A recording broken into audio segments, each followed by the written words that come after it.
കേരള സർക്കാരിൻ്റെ കീഴിലുള്ള വിവിധ തദ്ദേശഭരണ സ്ഥാപനങ്ങളായ ജില്ലാ പഞ്ചായത്തുകൾ, ബ്ലോക്ക് പഞ്ചായത്തുകൾ, ഗ്രാമപഞ്ചായത്തുകൾ, മുനിസിപ്പാലിറ്റികൾ, കോർപ്പറേഷനുകൾ എന്നിവിടങ്ങളിൽ നിന്നും ഓൺലൈനായി സേവനം ലഭിക്കുന്നതിനുള്ള ആപ്ലിക്കേഷനാണ് K-Smart application. K-Smart application login ചെയ്യുന്ന രീതിയെപ്പറ്റിയാണ് ഈ വീഡിയോയിൽ പ്രതിപാദിക്കുന്നത്. അതിനായി ആദ്യമായി ഗൂഗിളിൽ കെ-സ്മാർട്ട് എന്ന് സെർച്ച് ചെയ്യുക. അപ്പോൾ ആദ്യമായി കാണുന്ന വെബ്സൈറ്റിൽ എൻട്രി ചെയ്ത് ലോഗിൻ ചെയ്യേണ്ടതാണ്. വെബ്സൈറ്റിൽ എൻട്രി ചെയ്യുമ്പോൾ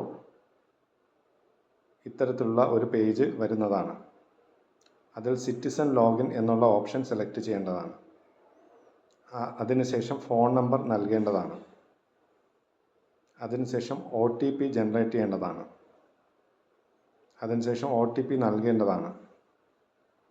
അപ്പോൾ നമുക്ക് ലോഗിൻ ചെയ്ത് കെ-സ്മാർട്ട് ആപ്ലിക്കേഷനിൽ പ്രവേശിക്കാം. കേരള സർക്കാരിൻ്റെ കീഴിലുള്ള വിവിധ തദ്ദേശഭരണ സ്ഥാപനങ്ങളായ ജില്ലാ പഞ്ചായത്തുകൾ, ബ്ലോക്ക് പഞ്ചായത്തുകൾ, ഗ്രാമപഞ്ചായത്തുകൾ, മുനിസിപ്പാലിറ്റികൾ, കോർപ്പറേഷനുകൾ എന്നിവിടങ്ങളിൽ നിന്നും ഓൺലൈനായി സേവനം ലഭിക്കുന്നതിനുള്ള ആപ്ലിക്കേഷനാണ് K-Smart application. K-Smart application login ചെയ്യുന്ന രീതിയെപ്പറ്റിയാണ് ഈ വീഡിയോയിൽ പ്രതിപാദിക്കുന്നത്. അതിനായി ആദ്യമായി ഗൂഗിളിൽ കെ-സ്മാർട്ട് എന്ന് സെർച്ച് ചെയ്യുക. അപ്പോൾ ആദ്യമായി കാണുന്ന വെബ്സൈറ്റിൽ എൻട്രി ചെയ്ത് ലോഗിൻ ചെയ്യേണ്ടതാണ്. വെബ്സൈറ്റിൽ എൻട്രി ചെയ്യുമ്പോൾ ഇത്തരത്തിലുള്ള ഒരു പേജ് വരുന്നതാണ്. അതിൽ സിറ്റിസൺ ലോഗിൻ എന്നുള്ള ഓപ്ഷൻ സെലക്ട് ചെയ്യേണ്ടതാണ്. അതിനുശേഷം ഫോൺ നമ്പർ നൽകേണ്ടതാണ്. അതിനുശേഷം OTP ജനറേറ്റ് ചെയ്യേണ്ടതാണ്. അതിനുശേഷം OTP നൽകേണ്ടതാണ്. അപ്പോൾ നമുക്ക് ലോഗിൻ ചെയ്ത് കെ-സ്മാർട്ട് ആപ്ലിക്കേഷനിൽ പ്രവേശിക്കാം. കേരള സർക്കാരിൻ്റെ കീഴിലുള്ള വിവിധ തദ്ദേശഭരണ സ്ഥാപനങ്ങളായ ജില്ലാ പഞ്ചായത്തുകൾ, ബ്ലോക്ക് പഞ്ചായത്തുകൾ, ഗ്രാമപഞ്ചായത്തുകൾ, മുനിസിപ്പാലിറ്റികൾ, കോർപ്പറേഷനുകൾ എന്നിവിടങ്ങളിൽ നിന്നും ഓൺലൈനായി സേവനം ലഭിക്കുന്നതിനുള്ള ആപ്ലിക്കേഷനാണ് കെ-സ്മാർട്ട് ആപ്ലിക്കേഷൻ.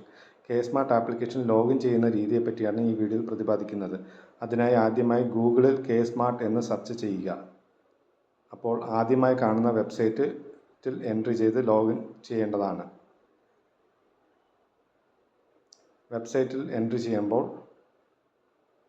ഇത്തരത്തിലുള്ള ഒരു പേജ് വരുന്നതാണ്. അതിൽ സിറ്റിസൺ ലോഗിൻ എന്നുള്ള ഓപ്ഷൻ സെലക്ട് ചെയ്യേണ്ടതാണ്. അതിനുശേഷം ഫോൺ നമ്പർ നൽകേണ്ടതാണ്. അതിനുശേഷം OTP ജനറേറ്റ് ചെയ്യേണ്ടതാണ്. അതിനുശേഷം OTP നൽകേണ്ടതാണ്. അപ്പോൾ നമുക്ക് ലോഗിൻ ചെയ്ത് കെ-സ്മാർട്ട് ആപ്ലിക്കേഷനിൽ പ്രവേശിക്കാം.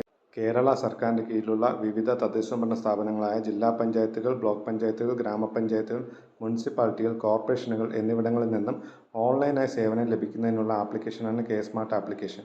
കെ-സ്മാർട്ട് ആപ്ലിക്കേഷൻ ലോഗിൻ ചെയ്യുന്ന രീതിയെപ്പറ്റിയാണ് ഈ വീഡിയോയിൽ പ്രതിപാദിക്കുന്നത്.